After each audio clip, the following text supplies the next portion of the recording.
Yo les petits potes, j'espère que vous allez bien. Aujourd'hui, je suis très heureuse de vous retrouver pour une vidéo qui m'a été inspirée par une autre vidéo Instagram. De là, je me suis un petit peu posée et puis je me suis demandé comment j'aimerais aborder ce thème. Alors j'espère que cette vidéo ne va pas être brouillon au possible, mais j'ai peur qu'elle le soit réellement. En fait, j'aimerais aujourd'hui vous parler de toutes ces vérités désagréables que l'on a pu entendre, mais qui nous ont servi un peu plus tard. C'est-à-dire des choses qui ont été désagréables à entendre sur le moment, mais finalement avec le temps, elles nous ont permis d'avoir un déclic ou elles nous ont permis de réaliser certaines choses. J'en discutais la dernière fois avec une amie, puis on a fait une espèce de liste. D'ailleurs, je vous ai aussi posé la question sur Instagram. N'hésitez pas à me rejoindre sur Instagram, parce que je suis beaucoup plus active sur Instagram que sur YouTube, où j'avoue, c'est un petit peu quand ça me chante, et bon, parfois ça me chante pas trop. Bref, j'ai essayé de noter un petit peu vos idées, j'ai noté les miennes, et puis finalement j'ai fait une espèce de liste, et j'espère que cette vidéo pourra vous aider, pourra vous intéresser. Bref, dans tous les cas, si ça vous intéresse, je vous laisse avec la suite. Alors déjà, premier point, je ne suis pas polie, je ne vous ai pas demandé comment ça allait. J'espère que vous avez passé un très bel été. Pour le coup, le mien était, comment dire, assez rock, je dirais. Non, j'ai passé de très bons moments, des moments peut-être un peu moins cool, mais bon, globalement, je pense que c'est un peu le lot de tous. Et surtout, on est fin août. Ça veut dire que septembre approche, et personnellement, j'aime beaucoup trop ça. J'adore l'automne, j'aime beaucoup moins l'été. Je conchis l'été même, je dirais. Si tant est qu'on puisse conchier une saison, puisque conchier, ça veut dire, la dernière fois j'ai regardé la définition, conchier, ça veut dire souiller avec des excréments. Alors, comment peut-on souiller avec des excréments quelque chose qui n'est pas tangible? Ce n'est pas possible. Mais vous voyez l'idée, je déteste l'été, et là l'automne arrive, donc vraiment je suis la plus heureuse. Surtout, je déteste les températures chaudes, et je sais qu'avec septembre, en général, ça s'adoucit un petit peu. Bref, je suis pas là pour vous parler de météo. J'espère que voilà, tout roule pour vous, c'était le message principal. Donc mon premier concept, si on peut appeler ça un concept, c'est pas de message, c'est déjà un message. Alors ça, c'est quelque chose que l'on a tous déjà entendu, qui n'est pas forcément toujours agréable à entendre, mais c'est très vrai. Et c'est quelque chose que je répète souvent, et parfois d'ailleurs que je devrais aussi me répéter, que je répète souvent à mes amies autour de moi quand elles réfléchissent à renvoyer un message, ou ceci, ou cela.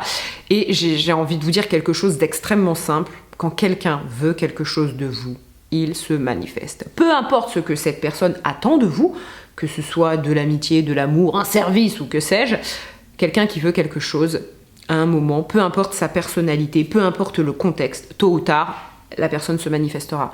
Parce que j'entends trop souvent des personnes parfois se cacher sur « elle a sûrement pas le temps parce qu'elle est trop occupée » ou alors « elle est trop timide, elle n'ose pas ». Ça peut être vrai dans certains cas, bien évidemment, mais ça reste très minime. Et je continue de penser que si ce n'est pas là, ça sera un peu plus tard, mais ça arrivera. Bref, tout ça pour dire, quand quelqu'un ne vous écrit pas, je ne dirais pas que la personne s'en fiche de vous, mais en tout cas, elle n'a pas les mêmes attentes que vous, et très certainement, elle ne nourrit pas le même espoir. Ce qui ne veut pas dire qu'il ne faut jamais faire le premier pas et écrire aux personnes, bien sûr que non, mais quand 15 fois de suite, c'est vous toujours qui allez vers la même personne, à un moment, je pense effectivement que ce n'est pas nécessaire. Puis une autre phrase qui n'est pas très agréable à entendre non plus, je trouve, c'est « on n'a pas besoin de faire d'efforts pour être aimé ».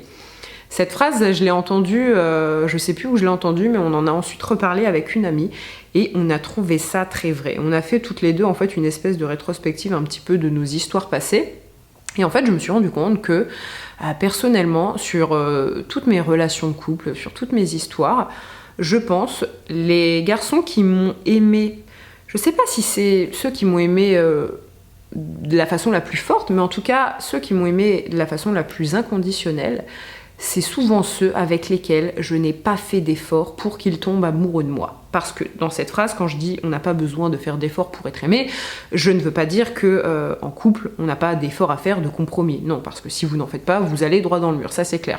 Je parle vraiment de la période où l'autre est censé tomber amoureux de vous. Vous n'avez pas d'effort à faire pour que l'on tombe amoureux de vous. La seule chose que vous devez faire et qui est essentielle, c'est d'être vous-même.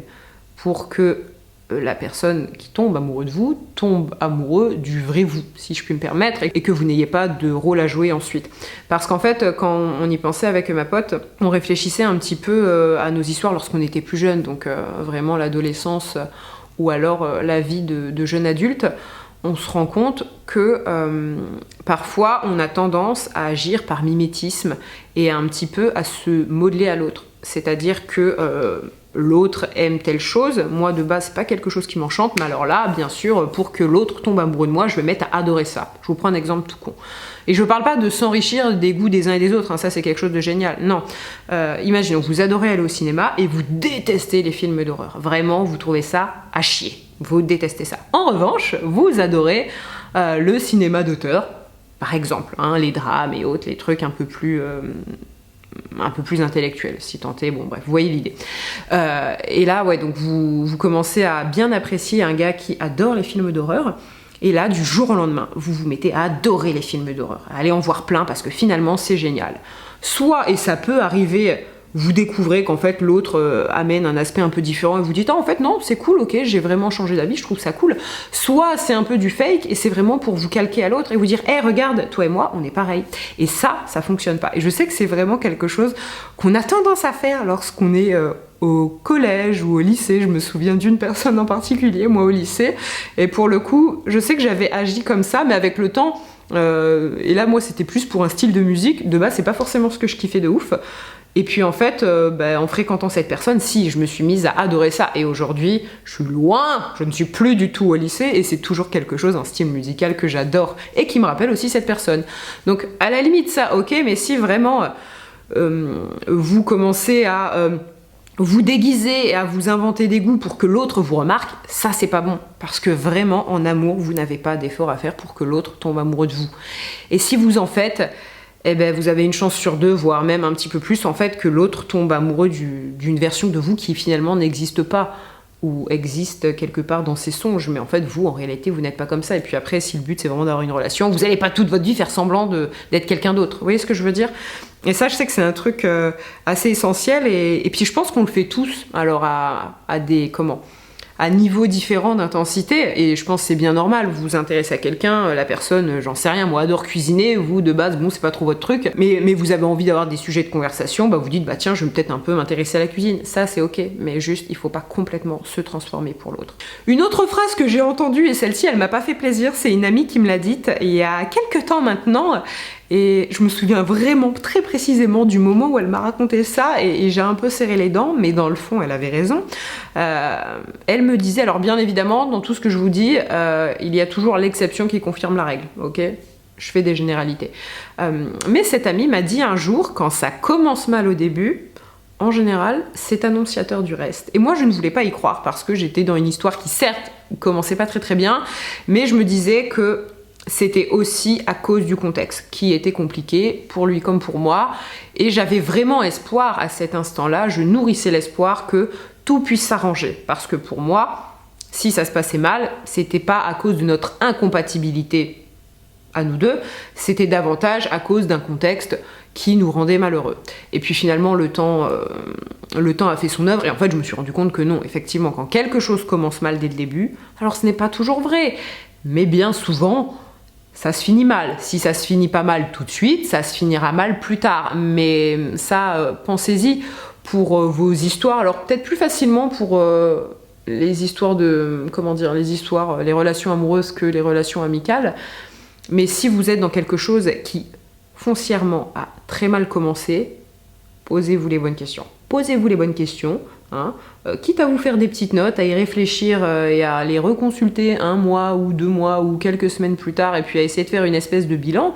Mais en général, quand ça commence mal, ça finit mal. Ensuite, une autre réflexion que j'ai notée, qui sont vraiment revenues très très souvent dans les commentaires sur Insta, c'est les remarques à propos du poids et de l'alimentation, où vous avez été nombreuses à dire eh bien voilà, moi je me plaignais de mon poids, je me plaignais en fait du fait que j'avais grossi ou que j'étais pas tonique, ce genre de choses-là. Et il y a quelqu'un qui est venu me dire, bah ouais, mais peut-être essayer de manger plus sainement, essayer de faire du sport, des choses comme ça. Et c'est parfois des choses qui sont extrêmement désagréables à entendre, mais qui peuvent vous amener un déclic. Moi, je sais que sur ça, je pense qu'il faut vraiment faire très très attention aux paroles que l'on peut avoir, parce qu'on ne sait pas la personne en fait finalement dans quel état d'esprit elle est, si elle a des troubles du comportement alimentaire, comment elle se sent vis-à-vis de son corps, vis-à-vis de son alimentation. Et je pense que ça peut vraiment aussi, moi en tout cas c'est pas un conseil, je dirais jamais à quelqu'un qui fait j'ai grossi, ah bah ouais, bah grosse dinde, bouffe-moi. Bon, même avec des termes beaucoup plus corrects, c'est quelque chose que je ne dirais pas, parce que je sais pas ce que l'autre a en tête en fait. et j'ai pas envie de lui créer un problème qu'elle n'a peut-être pas forcément, ou au contraire de l'empirer. Bon, ça voilà, après chacun voit midi à sa porte, mais je pense qu'il y a des façons d'amener la chose et qu'effectivement parfois ça peut être bénéfique parce que ça peut déboucher sur un déclic. Mais je pense que c'est des sujets qui sont bien trop délicats pour aller sur ce terrain-là, en tout cas d'après moi. Et l'autre point aussi qui est pas mal revenu, c'est, et ça, oh mon Dieu, qu'est-ce que je l'ai déjà entendu, des personnes en fait qui se plaignent de leur conjoint, beaucoup, même trop souvent, et en face quelqu'un leur dit bah en fait quitte-le quoi, en fait à un moment tu te rends compte que cette situation ne te convient pas, que cette relation ne mène nulle part, et bien quitte-le. Et ça moi je sais que notamment une relation il y a maintenant beaucoup d'années, on me le disait beaucoup, et c'est pour autant quelqu'un que je n'arrivais pas du tout à quitter, parce que je pense qu'à l'époque j'avais peur de me retrouver seule, et aussi j'avais justement de gros soucis avec mon alimentation, et je savais que si cette personne ne faisait plus partie de ma vie, ça risquait de s'empirer. Et finalement je me suis séparée de cette personne, et ça ne s'est pas du tout empiré, même si j'avais plus l'aide de cette personne qui voilà, m'aidait au quotidien pour gérer justement tous les problèmes que je pouvais avoir vis-à-vis de la bouffe. Finalement ça s'est très bien passé. Donc aussi parfois je pense que ce genre de choses là, encore une fois c'est comme tout, hein, vous savez à qui vous avez à faire en face, donc parfois il faut utiliser des pincettes, parfois un peu moins, ça dépend de la personnalité, mais c'est toujours des sujets assez délicats, et puis parfois on a toujours le choix je pense, mais parfois finalement un peu moins. Je pense à une amie qui aussi voilà, mis un certain temps à quitter son compagnon avec qui ça le faisait plus, parce que ben, la vie voilà, fait qu'un jour on est amoureux et puis un jour les sentiments s'en vont petit à petit, et qui a mis quand même un peu de temps à le quitter parce que bah, le contexte était très compliqué et que bah, fallait oser porter ses couilles, si je puis me permettre de le formuler ainsi, et que parfois c'est compliqué, que parfois il faut un peu de temps. Donc le dernier conseil que j'aurais à vous donner, c'est soyez patient avec vos amis, parce que la patience, on n'en a jamais trop. Et je dis ça, je pense que je devrais me l'écrire sur le front parce que je suis vraiment pas quelqu'un de patient. Bref, sur ces très bonnes paroles, j'espère que cette vidéo a pu vous plaire.